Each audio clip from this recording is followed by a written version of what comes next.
आज આપણું 2025 વિકાસ પરીક્ષા લક્ષી અસાઇનમેન્ટ જે પ્રથમ પરીક્ષા માટે ધોરણ 11 નું અસાઇનમેન્ટ છે વાણિજ્ય પ્રવાહ કોમર્સ માટે, જેમાં આપણે સૌથી પહેલા નામાના મૂળ તત્વો એટલે કે એકાઉન્ટનું પ્રશ્નપત્ર પરિરૂપ જોઈએ, જેમાં ભાગ 1 ના 1 થી 10 દરેક પ્રકરણ પૂછાવાના છે, જેમાં વિભાગ A કુલ 10 ગુણનું પ્રત્યેક 1 ગુણ એટલે 10 વિકલ્પો પૂછાશે, જેમાં 10 11 થી લઈને 15 એટલે કે 5 પ્રશ્નો પૂછાય છે. એક વાક્યમાં જવાબ લખો. વિભાગ C માં 3 પ્રશ્નો માગ્યા મુજબ લખવાના હોય છે, જે પ્રત્યેકના 3 ગુણ હોય છે, એટલે 3 કરી 9 ગુણનો વિભાગ. પ્રશ્નો લખવાના રહેશે, જે પ્રત્યેક 4 ગુણના હોય, એટલે 4 દુને 8 ગુણનો પેપર પૂછાશે. વિભાગ E કોઈ પણ 3 પ્રશ્નો લખવાના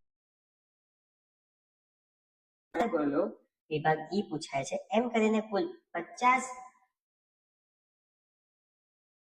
પેપર પૂછાશે, જેમાં તમારે